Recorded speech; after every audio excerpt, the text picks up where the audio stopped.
Today on Florida Sportsman Project Dreamboat. The 25-foot Contender at Two Rivers Boatworks heads south to Birds All Marine for a custom top. He's got a new modern, super strong structure, and I know he's gonna be happy with it. George Labonte joins Tom and Ryan Kilcourse aboard their fully restored 17-foot mako. For a father and son to be able to take on a job like this and complete it together and have a tool that they can use to go out and enjoy the water and fish and ride around and relax on is really one of the most cool aspects of this whole show. The team at Wildfire Marine gets the wiring on the 23-foot seacraft project. He can see there's a lot of pride in it, and he has easy access to everything. And at Two Rivers, the Deep Impact overhaul is back on track with a fast approaching deadline. He's pushing us really hard to get it back to him, so the pressure was on after we told him we could do it. We had to make sure that we could deliver for him.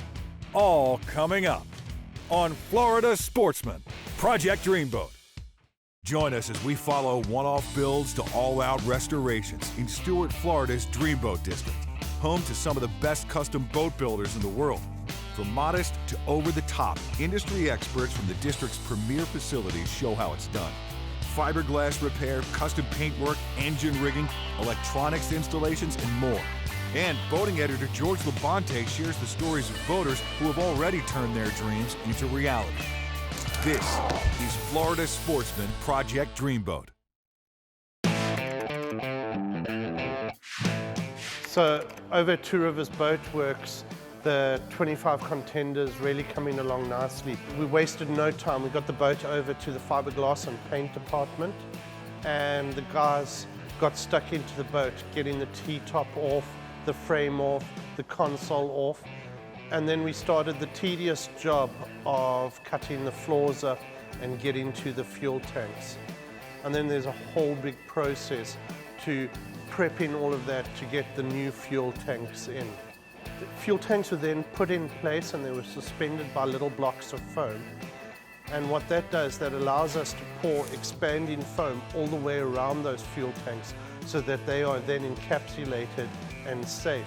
We then epoxy glass them into place, and that makes them safe and secure. As I mentioned, the center console bothered me. My idea was to insert an acrylic panel that looked completely flush to the rest of the dash area. So the guys in the glass shop cut that area out and we built that recess into the console. So after the console got done, the owner of the boat realized that this was a great opportunity to do things that he wasn't really planning on doing before. So he gave us the go-ahead to paint the sides of the boat, which was great because it allowed us to paint the console and the underside of the T-top in the same color. So we basically broke up the white on the boat, and I really think the new color on the boat's fantastic. Mike's coming over to collect it, to take it down to Birdsall so that Bobby can do the T-top. I'm really excited to see how this boat turns out, and I can't wait for it to get back so that we can do the finishing touches to the boat and present it to Mike, and he can get out there and enjoy the summer on his boat. We had the pleasure of meeting Mike, and he had had a 25 Contender for, I guess, 3 or 4 years maybe, and it had an existing Birdsall small hardtop on it with a leg assembly that we'd probably built for the original owner. I think he fishes pretty hard, and had the opportunity to restore the boat a little bit, so we ended up using the original hardtop that was on the boat, did some fiberglass work on it, then Mike had the guys at Two Rivers Boatworks paint the top, and we ended up getting the console down here, manufacturing a new set of legs for it, and gave it a new look. This really made the boat new again, actually. We called Mike, and he's on his way to get it right now. I'm excited to see his reactions. I know he's going to really like it. We're pleased with everything. He's got a new modern, super strong structure. Looks kick butt, and I know he's gonna be happy with it. Hey, Mike. Hey, good to see you, Good man. to see you. How's everything? Going great. Just here Yeah. to check out the new top. Yeah, man, there's a lot to be excited for here, for sure. We ended up doing a lot of glass work. I know this was your existing hard top. Right. And cutting these slots in here, making this new set of legs, modernizing this thing, all 2-inch pipe, Schedule 80, real heavy. Got these nice grip handles back here. Everything flows good, you know, it's got a slight crown to it. Got sort of this European back look that flows into the rod rack now.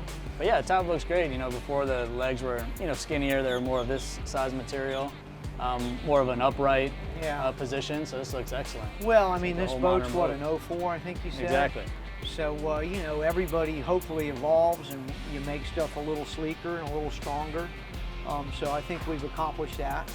I know you're excited to get this thing back to Two Rivers and get it rolling. So sounds good. And if Bertholds can help you in the future, you need anything, you know, don't hesitate to call on us, all right? I appreciate it. Sounds good, man. Thank you. Awesome. You know, the new top has a different look to it, more modern. Lines are a little more curvy than the old standard straight upright look that it originally had. But yeah, overall, I'm really impressed with the top. It's through bolted, it's strong, should last another 20 years. When we come back, George Labonte joins Dreamboat owners Tom and Ryan Kilcourse aboard their fully restored 17-foot mako in this week's One Man's Dreamboat segment. This segment brought to you by Armstrong. Experience the Armstrong advantage. Do you have the Armstrong advantage? In its most basic form, an Armstrong outboard bracket improves the efficiency of your outboard motor. This equates to a faster time to plane and higher top speeds. The list of advantages continue with improved maneuverability, added space, and a quieter ride. Adding a swim platform accompanied by an Armstrong boarding ladder will certainly add to your day out on the water. Isn't it time for you to gain the Armstrong advantage? Welcome back to Florida Sportsman Project Dreamboat. Join us for this week's One Man's Dreamboat segment with Florida Sportsman boating editor George Labonte as we feature anglers who have already launched their dream.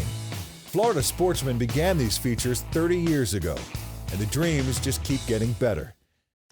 In our search for boats to highlight as Dreamboat projects and One Man's Dreamboat projects more specifically, we come across different boat brands that you always seem to see popping up. And when we're looking for boats, one brand that comes up over and over again is Mako. And there's a reason for that. Mako has been around for such a long time. They were ruggedly built, they last, and there's so many of them out there to work on that are available for cheap. And that's exactly what we're going to start out with today. We're going to look at a boat model, the Mako 17, that originated in 1967. Today we join Tom Kilcourse and his son Ryan. We picked the Mako 17. We wanted the Angler edition. We looked for a while to find a used one, a suitable used one. The reason we were looking for that was the deck space on the back. We had previously redone a 20-foot Mako. We really liked the boat. It did everything we wanted it to do. We were looking for the 17 to be a little bit smaller, easier to store, and easier for the kids to take care of and take out, because this was going to be for them and for them to use. Through some online searching, Tom found a Mako 17 in Miami that looked like this was going to be the perfect project for them to take on. I went down to pick it up and was a little bit disappointed in the condition. It was a little bit worse than what I was led to believe. I still decided to buy it because the price was right, what we wanted to spend, and we knew what we were going to be doing. It was a good starting point. Now originally Tom had plans to do a simple restoration and get this boat right on the water, but Ryan had other plans. I was excited to get a boat and planned on fishing that entire summer. But then once we got it home, I decided to start taking everything apart. And then my dad came back and saw what I was doing, and that's when he realized we were going all the way with the boat and completely restoring it. And at that point, I knew we were in for a big project, but a worthwhile project. We cut the deck out. Even though it was solid, we cut the deck out so we could put bigger fuel tank in, and we also wanted to level up and flatten the deck. It had some bowing and bulging in it from the way the boats were first originally built and designed. We realized the stringers were solid, the boat was still very solid. We pulled all the old foam out of the boat and then we added all new foam back in. We raised the stringers, put in the new deck, new fuel tank, and started from there with all new. Now, when Ryan was younger, he had a very small role in a restoration on an old whaler. But this was going to be the first chance for him to actually get his hands in it and really be responsible for the outcome of this project. I decided to go with this color just because it was the same color as the mako we had previously, which was a 20-foot mako my dad restored. So I kind of wanted to try making it similar to the 20, but in the 17 version and make it as close as possible. We started off with all grip fairing compound, spent hundreds of hours sanding on it. The hull is painted in an Imron paint due to the color being a past color that we already had formulated for it. Then the interior was done in snow white. The entire theme of the boat was to try and keep it clean as possible, so that's what we did with the console. And for the rest boat, we got rid of all the rear cleats and decided to keep a pop-up cleat in the front, as well as the navigation lights in the front. We used the Taco Marine rub rail navigation lights, and they're barely noticeable and really bright. I knew with this project and my kids using the boat, and my son using the boat by himself, that I wanted to have something that was very reliable, so we knew we were going to be purchasing a new outboard for it. We ended up choosing the Suzuki. We were very happy with the performance of the boat. The top speed we've been able to get out of the boat is 53 miles an hour with 3 people on board. So the faster than the boat should go. It wasn't that fun to be rebuilding it, but I knew it would be worth it in the end. And it took a lot of long hours and long days just to get it done, but it was worth it in the end. The more traditional skiff design of the old 17 mako is really conducive to use in the Stewart area. Rather than the flats boat that are mostly decked over that you see nowadays, for this kind of inshore and offshore fishing in Stewart, the open design of this boat and the amount of room for a 17-footer is remarkable. Now, one of the recurring themes that we always like to see when we find these projects over the years is the fact that boat projects like this really bring families together. And for a father and son to be able to take on a job like this and complete it together, and then take that boat into the future and have a tool that they can use to go out and enjoy the water and fish and ride around and relax on, is really one of the most cool aspects of this whole show. After an initial investment of $1,500 and spending $13,000 on repairs and custom modifications, the cost of Tom and Ryan's Dreamboat comes to a total of $14,500. When we return, the team at Wildfire Marine nears the final stages on the 23-foot seacraft project. This segment brought to you by Fiberglass Coatings, the largest selection of fiberglass materials in the United States. FGCI is a leading supplier of composite materials, family-owned for over 60 years and headquartered right here in Florida. We have the materials and technical expertise to service manufacturers, repair professionals, and DIYers alike. Our gel coat color matching is a favorite of seasoned professionals and weekend warriors. Access our online store at fgci.com, call to speak with a product specialist, or visit our stores in Fort Lauderdale or St. Petersburg. FGCI is your partner on boat projects big and small. Welcome back to Florida Sportsman, Project Dreamboat. Join us as Mike and Debbie at Wildfire Marine lay out all new wiring on Corey's 23-foot seacraft restoration. Here at Wildfire, we're getting ready to finish up Corey Fountain's 23 seacraft project. Now that he's brought down all of his electronics and stereo equipment, we're going to go ahead and we've got everything laid out.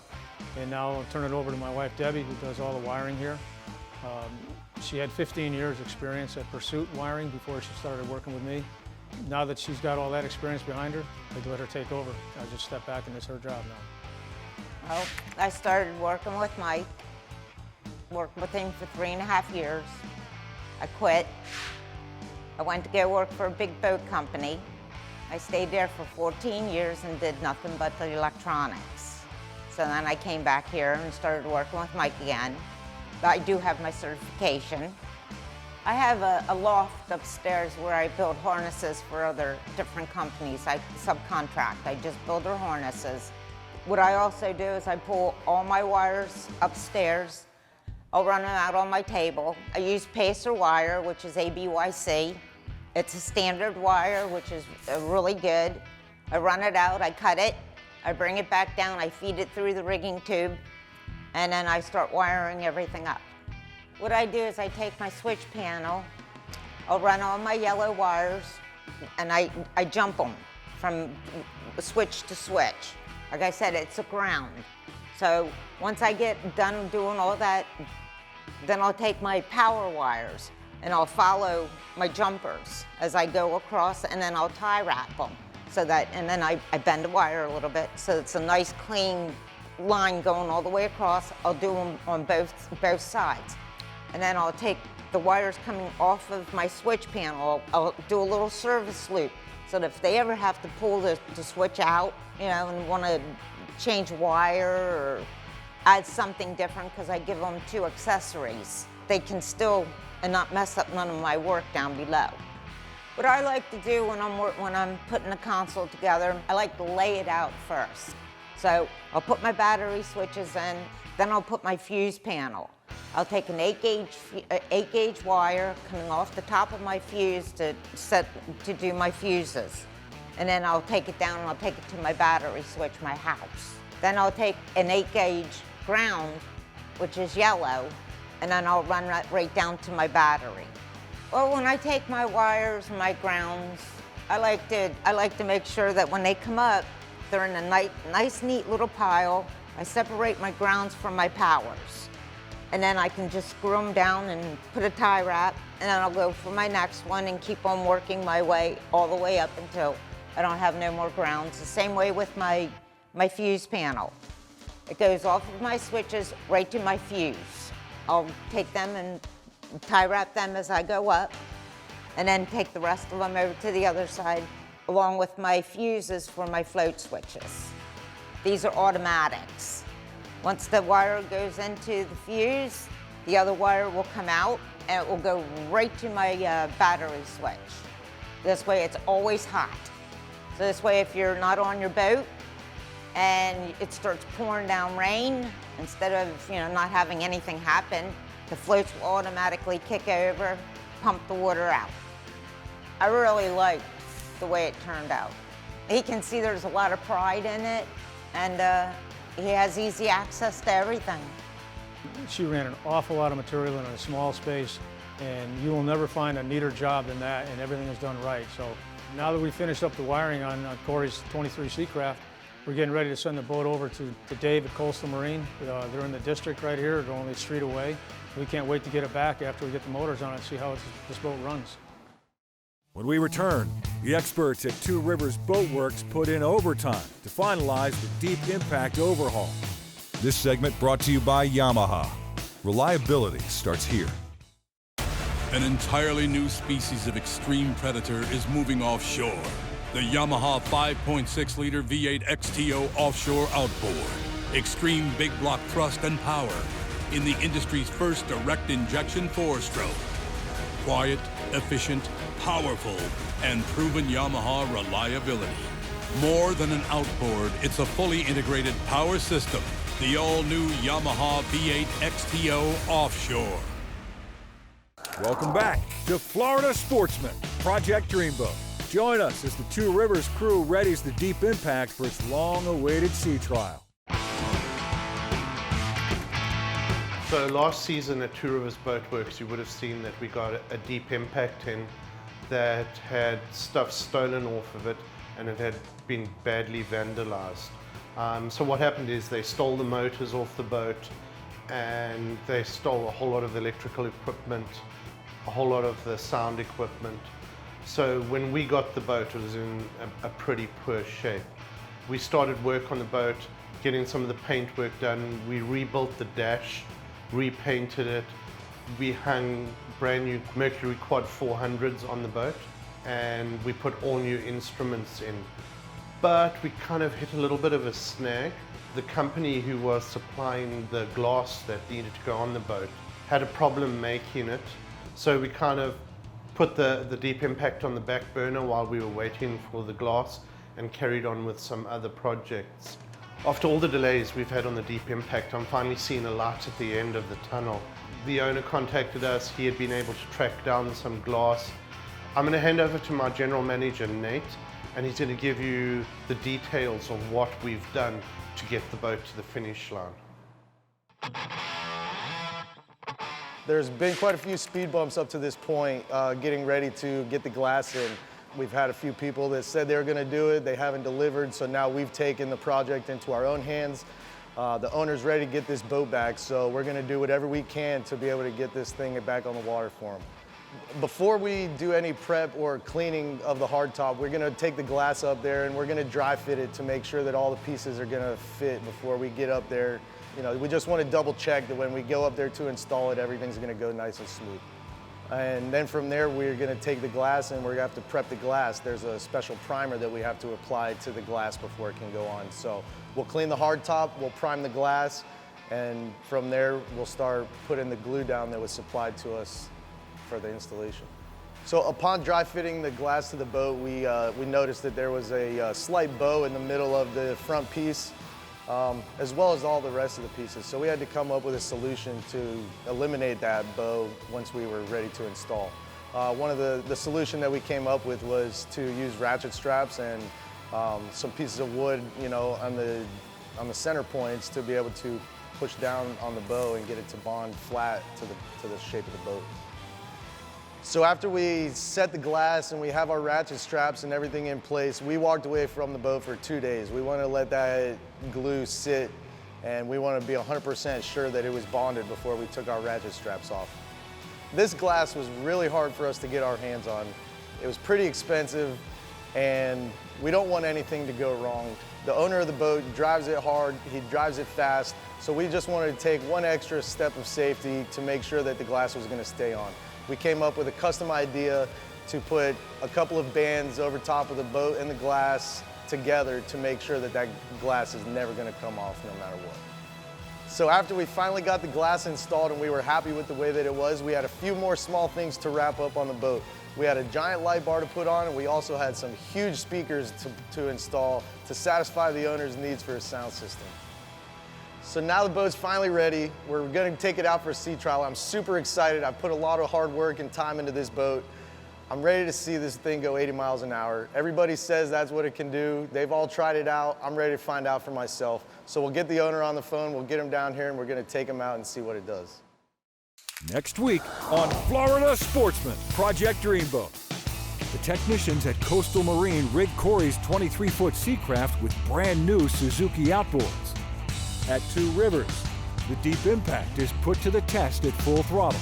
George Labonte joins Dave Rogers aboard his 1974 17-foot Mako.